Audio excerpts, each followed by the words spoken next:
Any questions for the floor? After we can go to FEACO activities and so on.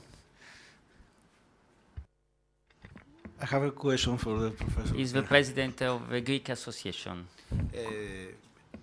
Do you believe that the present framework for the decision in Commission and the EU bureaucracy creates obstacles for the SME, for the small medium enterprises?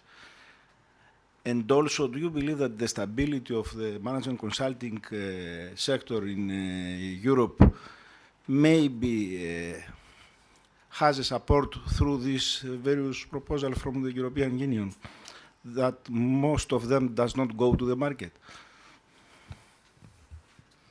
I missed the second question, but I'm going to answer to you the first of all. Yes, I absolutely think the European Commission is a drag on SMEs. I'll give you one example only because I work a lot on public procurement.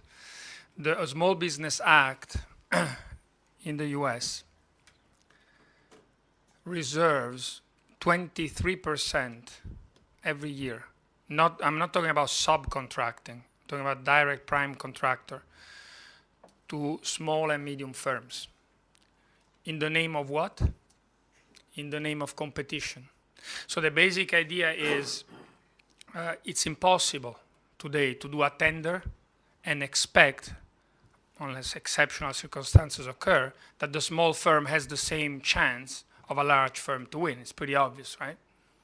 Imagine only the fixed cost to participate to a tender. So they basically said, no, we're going to give you a share of our market where you're going to learn, just like a baby needs to learn how to cross the street. You're going to have that benefit for a few years, then that's it, it's over. There are fantastic cases, for example, black-owned enterprises in Chicago in the 60s. The real estate market was in the real estate procurement, public procurement was in the hands of the white people. This black mayor arrived in the late 1960s, so at the heart of the civil unrest. And he said, okay, now I'm going to reserve public procurement of buildings to the black entrepreneurs. And the white people said, which black entrepreneurs? There are no black entrepreneurs. And the black mayor said, exactly, this is why I'm going to reserve it to them. So what happened? They started winning tenders. How do you think the construction went? The construction of the black entrepreneur was disastrous compared to the white people. What do you think the black mayor did? Did he stop doing that? No, he kept on doing that. Until when? Until these black entrepreneurs learned, and today Chicago has a wonderful mix of medium and large, obviously white real estate firms, builders, and black-owned. So in the name of competition means that they see that if we lose participation of SMEs today, you're going to have a much smaller participation tomorrow. So they see competition in a dynamic way. In Europe, competition is seen as competition within the tender, only every single tender. So they have said, no, we don't want protection because protection is protectionism. The last directive that is going to be approved by the Irish semester of presidency had started with a green paper that was saying maybe we should do something for the small firms. Today, the only thing that is for small firms in the new directive is, guys, if the public administration does a big tender, you will have to divide that tender into lots.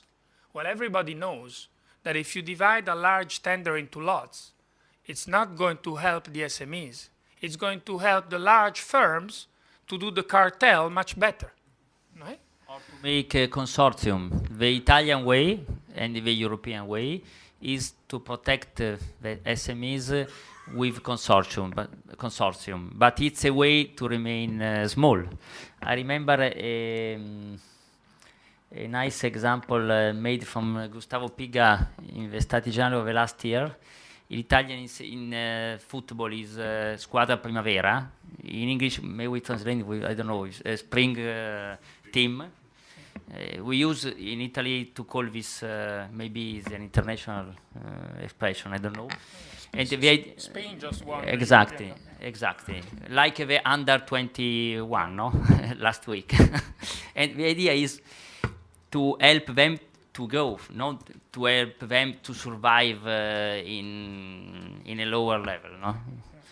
But it was an interesting example he made. And the way in Italy and in the European Commission is to help them to survive, not to become a player in the real competition. Sorry. Sorry.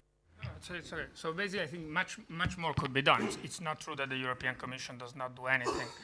But the governance for SMEs is not there. Basically, the Small Business Act is a long list of wishful thinking. We should really do this. We should really decrease the cost. We should really decrease regulation. It's very hard to be a small firm. When I say small firm, I mean really small. And in this recessionary environment, you should really triple the sensitivity to these issues, and I don't think it's done at all. Yeah, I like your critical approach, Gustavo.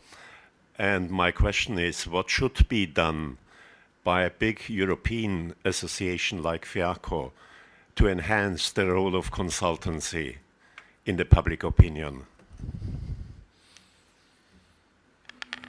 In the public opinion, in Italy, it's a very tough job. In Italy, I may not speak, but whenever I try to say that consultant, well, you have two problems here. One is to say small is beautiful, because in Italy, everybody says small is ugly. So when you tell them, no, small is beautiful, you can maybe try to say growing is beautiful. At that point, somebody accepts that sentence, okay? And they don't see the point that Ernst Schumacher did so many years ago when he wrote Small is Beautiful. He said small is beautiful because man is beautiful. And the basic idea is that the small firm is the closest thing that you have to pursuing human values rather than a large firm being more distant from it. And it's very hard to do this. I think the first thing you should do is not work on the public sector sensitivity, is to work again very, very strongly with the European Commission and lobby against it and make them understand that much more can be done. For example, once again, I mean, obviously, you're talking about consultancy, and I don't know who you represent, all of the firms or the large firm or the small firms. But certainly having a mandatory small business authority in every single country. You know what in the United States happened after they created the Small Business Authority? The big entrepreneurs, they started saying, no, cancel the authority. Put it back in the Department of Commerce, right? And a senator, Senator Putnam in the 1950s, said, no way. And he said, to bring back the small firms in the represented by the Department of Commerce and saying that those big firms will not take advantage of that to see only their interests represented would be the same thing to ask that rabbit there to bring you that piece of carrot back to you. You cannot imagine that the Department of Commerce in the US, they say, will ever represent the interest of the small firm. So in that sense, the creation of a small business authority in every single country would go miles for the small firms. If you're asking me about consultancy in general, well, I guess, I mean, as you can see, I don't think that Germany has a problem in that sense. So I see very much a problem in a group of countries where management consultancy does not seem to make the big jump. And I attribute the lack of that jump to a lack of a cultural lack of comprehension of what management consulting is. I swear to God that in Italy, and Ezio knows it very well, you cannot work with the government because a consultancy contract is a corrupt contract. So basically you have what? You have all these 5,000 euro small contracts for your friend, right? A huge amount.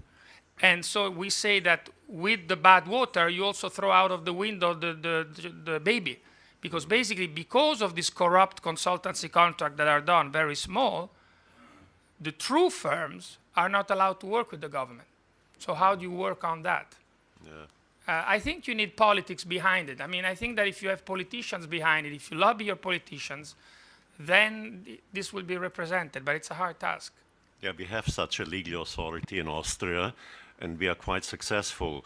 But nevertheless, as long everyone can call themselves a consultant, we have a problem. We have still a problem.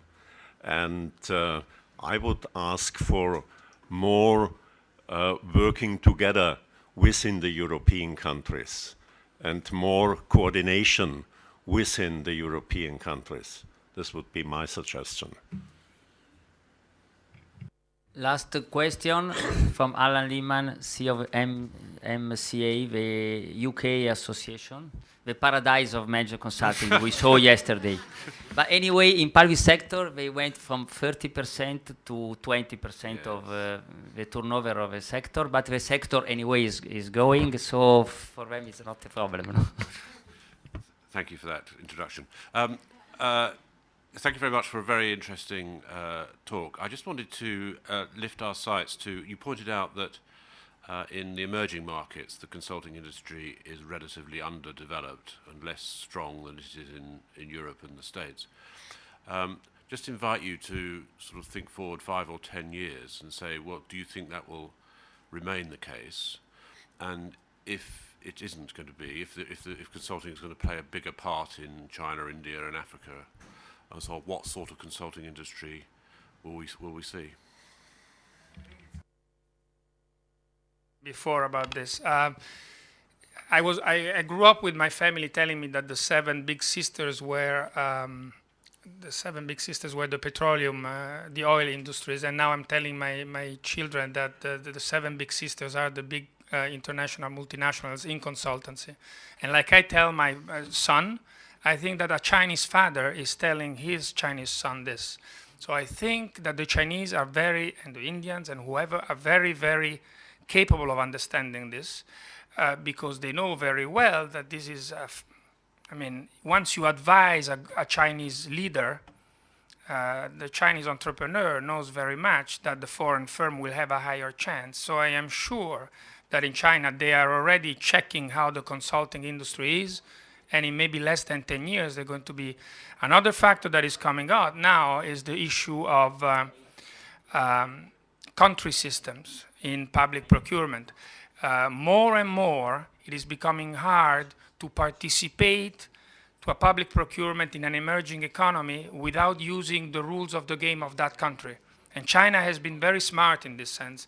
They have gone into Africa and they've said to the African countries, we will procure for you at very cheap cost. So that has made the World Bank and all the big multilateral banks in great need to come forward with new proposals of being more open to national regulation.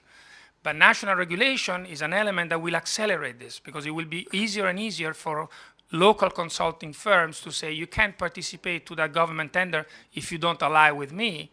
And maybe one day it's going to be written, you can only participate if you ally with a local. So yes, the catching up will occur. And so this is why I think we need to be prepared very, very fast. I mean, the Italians have been hit hard by globalization in the textile and in the leather for obvious reasons. They were the first where the Chinese were strong, but at the same time, they never thought out. We never said a little bit, the Germans thought very well in advance, right?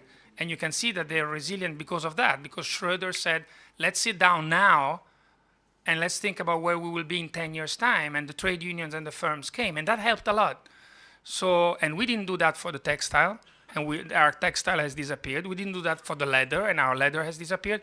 I think we, as Westerners, should think very carefully that this is intelligence, and we need to protect our intelligence, and we need to do that fast and find the right strategies to do it.